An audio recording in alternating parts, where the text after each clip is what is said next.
Welcome to Papua New Guinea. Let me show you what they're eating here. The land of the unexpected. Most people have only heard about it because of travel fighting in dangerous cities, but I've fallen in love with the country and I'm going to show you what the locals are eating here every single day. All up, I've spent about 18 months living and working in Papua New Guinea, and I've been able to try out lots of different types of local foods, called kai in their language of Tokpisin. Papua New Guinea is one of the most culturally diverse and linguistically diverse countries in the entire planet, with over 7,000 different tribal groups and over 850 spoken languages. And the food that they eat is just as diverse. So today, Baimi traem plenty kai blang Papua New Guinea. We're going to be starting off with an absolute classic, available at roadside stalls and kai bars all over the country. It is lamb flaps.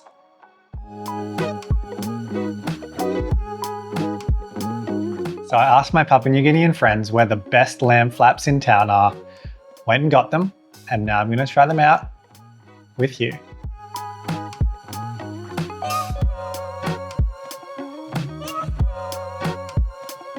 Now, lamb flaps are cut from the chest or belly region of the sheep, so it's kind of a little bit like pork belly. Absolutely full of fat, so you know it's going to be bursting with flavor. Now, team, you can use a knife and fork for this, but most people just use their hands. If you have a look here, look at that delicious layer of fat there, the delicious lamb meat underneath. Let's jump in. Let's give it a bite. Let's try it out.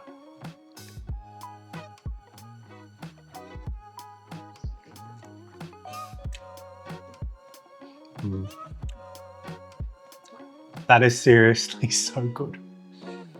It is fatty, it is juicy, it is tender, bursting with flavor, as I said. Team, lamb flaps in Papua New Guinea. Get on this. Go to the roadside stall, go to your local kai bar, get some, try them out. You absolutely will not be disappointed in this amazing, amazing treat.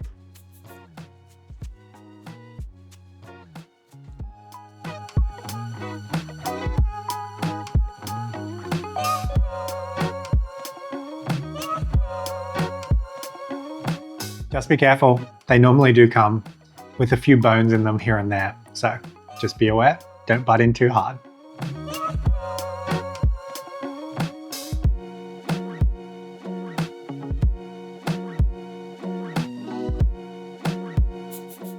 So today I've come down to the Leh main market.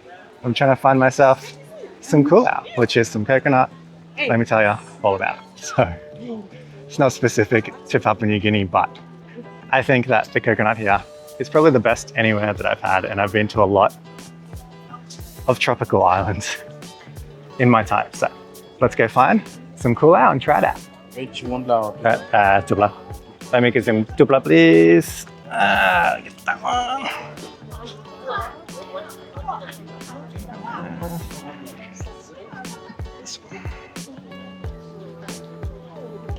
All right.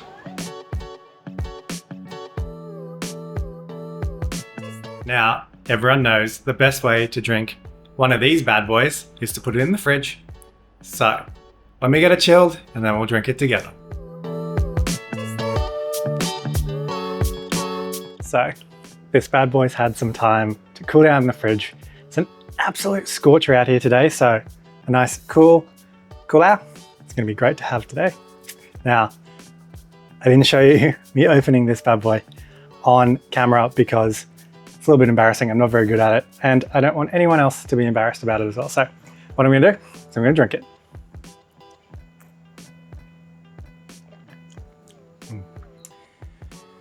Papua New Guinean coconuts, I think, are they are so good.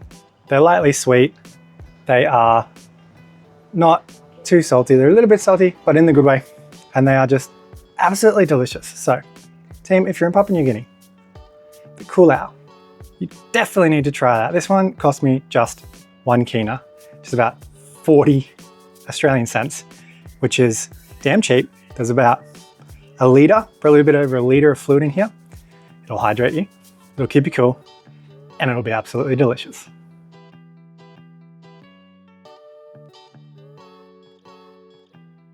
Something that you might not know is that Papua New Guinea was actually one of the places around the world where agriculture independently developed. In the Cook Swamp, near Mount Hagen in the Western Highlands province, they've discovered archaeological evidence of a drainage system that they used to help grow crops, dating back almost 9,000 years. Initially, they were growing native taro, but they've since found evidence of bananas as well as sugarcane. The area was recognized as a UNESCO World Heritage Site in 2008 due to its significance to world history.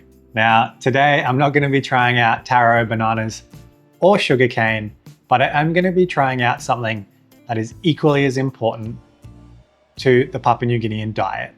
This root crop makes up about 64% of the staple food that they grow here in the country. Today, I'm going to be trying out Kakaruk, the Papua New Guinean sweet potato.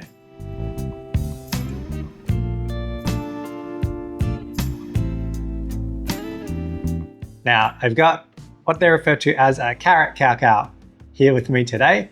It's a carrot cacao because it's orange. They have a few other types like Rachel cacao, Bespla cacao, which are different colors. But let's jump on in, let's give it a bite.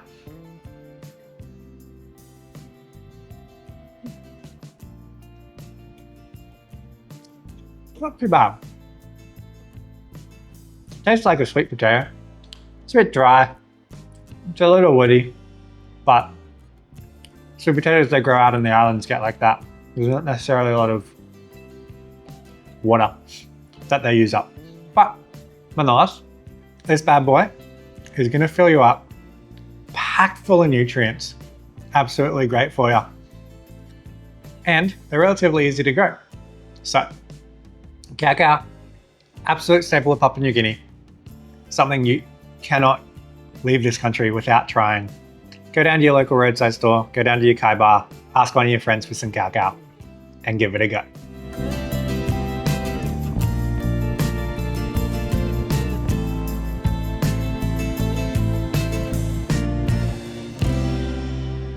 It's a wet and rainy day here in Lae, so I thought I'd make myself a hot drink that is not only a staple, but also integral to the Papua New Guinean economy.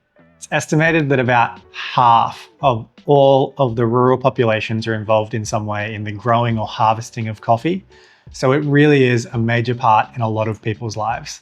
According to UN reports, Papua New Guinea makes about 1% of the entire world's production of coffee, which might not sound like much, but when you consider the size of the country, Papua New Guinea is absolutely punching above its weight.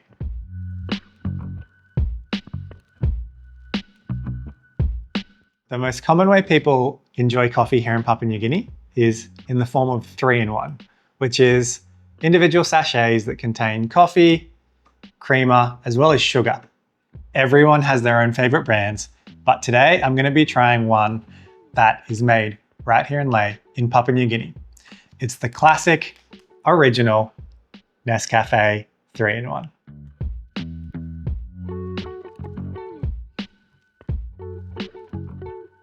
Let's give this cup of coffee a try.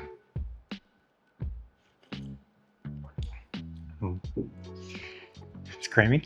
It's definitely sweet. And you've got a not bad coffee taste now. Nescafe is never the best coffee around. Everybody knows that. But this is definitely hitting the spot on a cold, rainy day. So I'm going to finish up this cup of coffee, team, and I'll see you at the next food.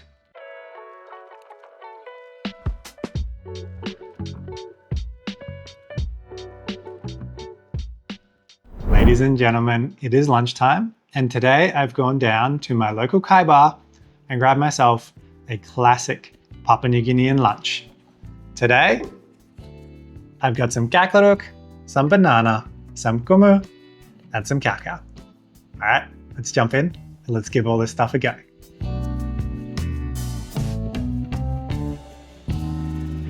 So, team, this is kumu. It's a local leafy green that people love to eat around here. It's great at filling you up. And I'm going to give it a sample today. Yeah. This one's been cooked in some coconut milk. You can taste some of that flavor in there. Tastes like a pretty decent classic green. Not heaps to add about leafy greens, but what you cook them in really does matter. So coconut milk is my favorite way that they cook kumu. I think it really adds a lot of flavor. This one has a little bit of spice in it as well, so there must have been a few chilies, which isn't bad. Next, we're going to try some banana. Now, this is probably closer to a plantain. They call them cooking bananas here, as opposed to eating bananas or kakai bananas, which are your classic Cavendish, ladyfinger, sugar banana sort of type. But these ones have a lot more of a mellow taste. They taste a lot closer to, I think, a starchy root vegetable than what I would consider a banana. So let's give this one a bite.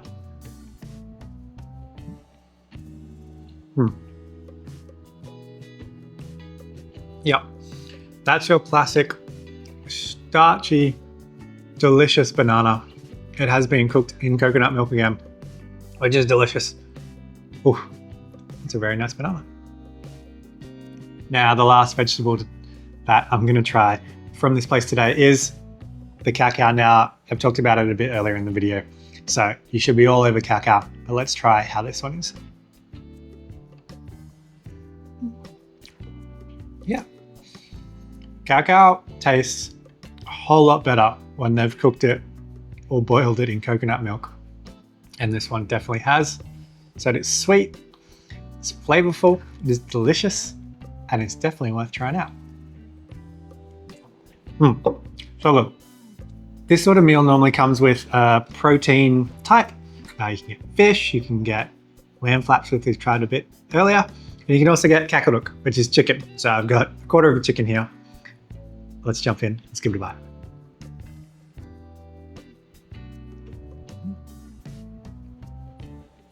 One thing they really know how to cook in Papua New Guinea is chicken. I don't think I've had any bad chicken in this country. It's always juicy, it's always flavorful. It's never overcooked and dry. The seasoning or whatever they use on it is delicious. Definitely worth just going anywhere and getting yourself some kakaruk or chicken in Papua New Guinea. All right, team, I'm gonna finish up my lunch and I'll see ya at the next kakai.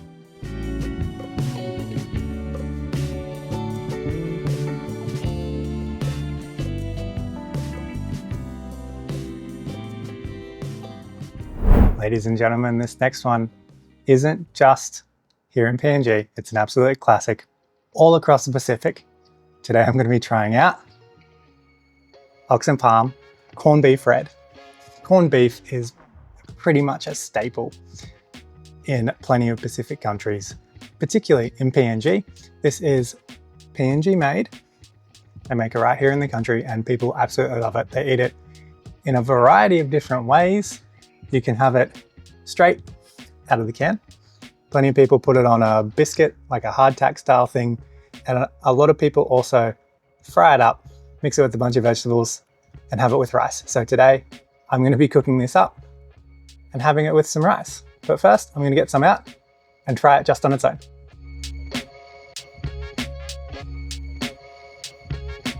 I have come back into my little kitchen here to try out ox and palm corned beef.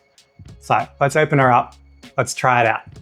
So it's got this little key on the bottom here that you take out and then put onto this little tab and roll it out. So let's do that now.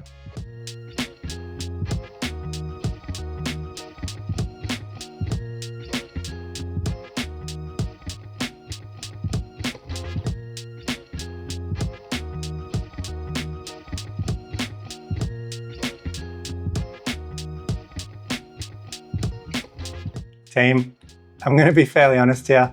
It kind of has a smell very similar to cat food, but smells can be deceiving. So let's try a little bit of this out.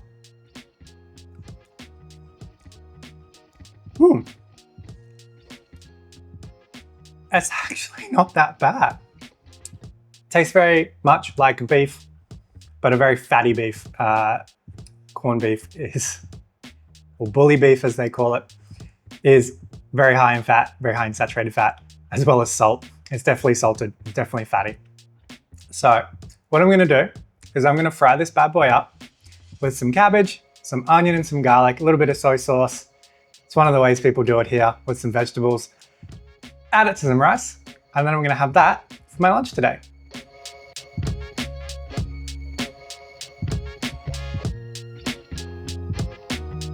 All right, team, time for lunch.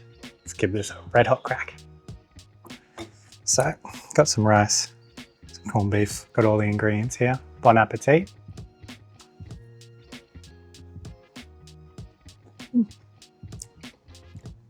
That's actually pretty darn good. I thought it might be really, really salty, but it is salty, but it's not too salty. The vegetables really help break up some of that fattiness from the corned beef. The soy sauce adds a really nice flavor in there. The rice just breaks it up a little bit, adds a little bit more bulk to it. Yeah, that's actually really nice, team. Fry it up. I think that's the way you have your corned beef, your bully beef. So I'm gonna finish up my lunch, and then we're gonna go try out another Papua New Guinea and Kakai.